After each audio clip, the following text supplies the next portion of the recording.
Hi guys, I hope you are well. Thank you so much for tuning in. I really appreciate it. So today we're going to talk about continue the conversation of personal finances because it's International Financial Month or Finances Month, April. Last week we spoke about personal debt, which is part of personal finances.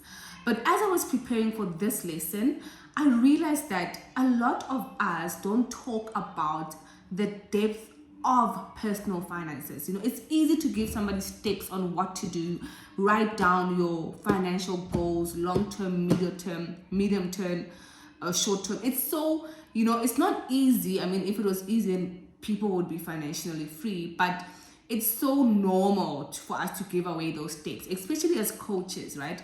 But I want to give it a different gist and say, let's go to the core. My mother taught me that for every result in life, there is a source. And you can deal with the wounds, you can deal with the patches, but as long as you're not dealing with the source of the problem, you will never obviously solve the real problem.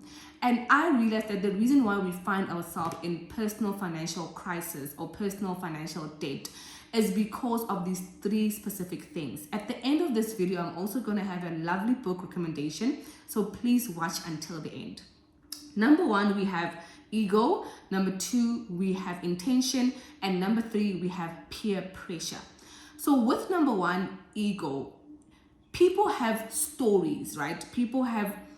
They grew up in a certain way, they have certain backgrounds, or we have stories and we have certain backgrounds on how we grew up, what are the things we felt as children, what are the things that we saw as children, the era that we grew up in, and all those things.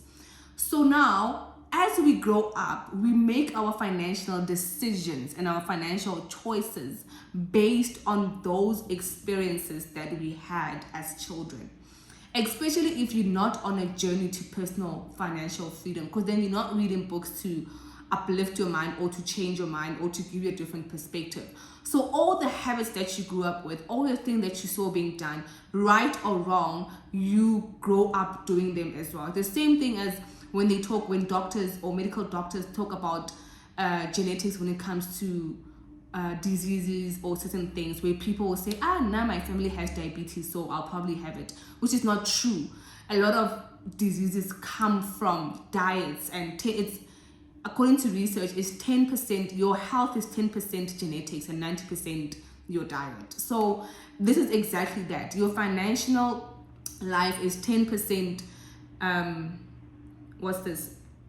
your genetics, not even genetics, but your behavior, like your family behavior, and 90% your decisions. So if you grew up, for example, where you were the only child who could not afford an Air Force, right? And all your peers, all your friends, that's what they could afford. At that time, you will also get the same grades. You're in the same school, you're going to the same school, you will also get that. But the moment you afford an Air Force, you're going to buy that Air Force, right? Regardless of where you are financially. If you're a child where in your community, maybe you guys never had a car or you guys drove the smallest car, the moment that you get a car, that you can afford a car, you're going to go for a big car because you've always felt that belittlement, and your self-esteem was affected along the way. So now you want to prove a point and you want to feed the ego that will say the people must know, or I will show them who they are, or now it's my turn. There's nothing wrong with enjoying the fruits of your labor, but it is wrong if you're not sleeping at night. It is wrong if you are compromising your peace. It is wrong if you feel, if you now become a burden to the same people that you were actually trying to prove a point to. This happens in even families, never mind community, never mind going to school, never mind, I don't know, people that you work with. It starts from like literally your family. You could be in competition with your own family or your own cousins. And that is ego-based financial decision making. And that is why you find yourself in a sandpit, because you don't know how much people are earning. You don't know. And you don't know what people are doing. You don't know where people get other monies. I've had close friends whom I found out years later what they were doing. And I was so shocked because I thought we were close. And I realized that no, you can have friends, but they have boundaries of the things that they can tell you and the things that they can't tell you. So you are in competition with those people making financial decisions that are really killing you, to whoever you're trying to prove a point with. So you need to work on that. You need to work on the self-esteem. Can you really afford to be wearing 3 or 4 different types of sneakers to the cost of 3,500 rand? Can you really afford to be driving that Beamer? There's nothing wrong. I'll go back to this. There's nothing wrong with those things. But with the conversation I had last week and with the DMs I got, I realized that a lot of people are in debt. I was also having a conversation with one of my colleagues, and she said in her previous job, she was a debt collector. And she says, especially people of color, because that's most of the clients that she experienced, they were so much in debt, but the biggest debt they had was of a car, and there's absolutely nothing wrong, guys. It's okay to dream big. It's okay to see yourself in that Lamborghini. It's okay to see yourself in that car, but don't compromise your children. Don't compromise your spouse. Don't compromise your loved ones. And most importantly, don't compromise yourself in the journey of you trying to meet the standards of those that you've always felt that for the longest of time they were stomping on you, or they were above you, or you were trying to make people know who you are or what you are made of, right? Number 2 is intention. So when I started my business, I had to sit down with myself. I was actually seeing a life coach at the time, and she taught me this, and she's the person who taught me this about intention, to say, why do you want to go in that business specifically? And I said to her, I really don't want a business now. At that point when I started my business, my current business, I don't want to find myself in a position where I have to go to, that's highly demanding in terms of my physique, because I still have my 9 to 5. So I can't afford to start a business that demands a lot of me, because the business that I'm starting is dependent on my salary. And I genuinely believe that, because I went through a hard time in my business last year, because it's a real estate, and real estate in South Africa specifically experienced a tough time during COVID. So I experienced a tough time, but I came out beautiful. Like God just had my back, and that's why I believe I'm still standing today, is because the intention of starting that, I invested a lot of money, over 3,000, if not 250,000 rands. That was from my savings alone. So I invested really a lot of money.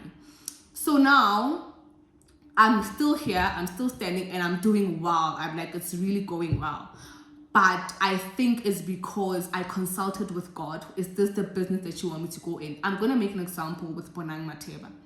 Bonang is one of the greatest presenters that we've ever had, right, in South Africa. So after her reign, a lot of people wanted to go into presenting, like a lot of people, right? But people didn't want to go into presenting. People wanted Bonang's life. I'm going to say that again. People did not want to do presenting, but people rather wanted Bonang's life, So do you really want to be a rapper, or you want to have the same house as Casper, Do you really want to be a woman in tech, or you want to look or sound like a Forbes woman? Those are the reasons. Like, do you really want to go into the beauty industry, or you are going into it because it's currently the fastest growing industry, and the lady, the one who was currently named one of the richest women in the world, the L'Oreal woman, sorry, but I forgot her name. Or do you really want that status? Because, so I really believe that your financial life is also influenced by the intention of why you are making certain purchases, and the intention of why you are starting certain things.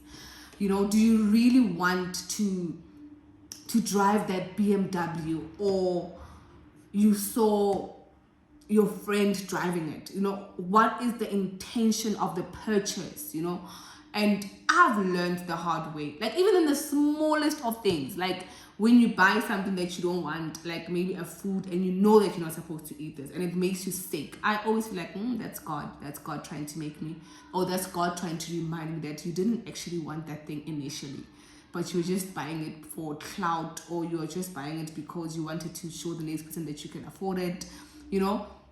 So you need to, one of the reasons why you are where you are financially is that, what is the intention of you purchasing that thing? Is it for people? It's similar to ego, but this one is more private, and it's more, the intention is sometimes good because you want to make more money. You know, the intention is sometimes good because you want to look good. The intention is always good because you want a phone with better quality. But what is the real intention? Do you also want to feel that when you're around people, you also have the latest iPhone? Is that why you purchased it in the first place? You get? Fine.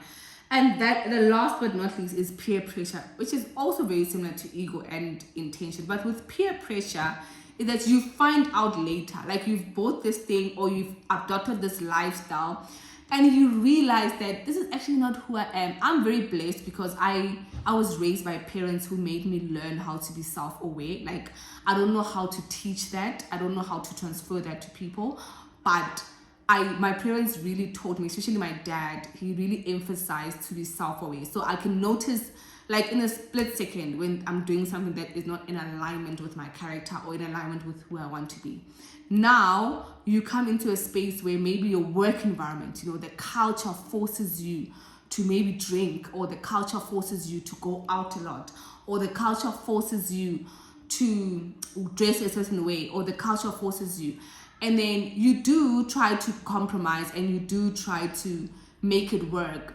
But 5 years down the line, you realize that, you know what, this is not who I am. Not only is this who not I am, but it's not even who I want to be. I don't want to find myself in spaces that compromise myself and who I am and who I wish to be so much, to a point where I can't even go home and just be myself, because I have created now this fake lifestyle, or this fake character, or this fake persona, where you've even, you know, have you ever spoken to a person and their voice is just irritating?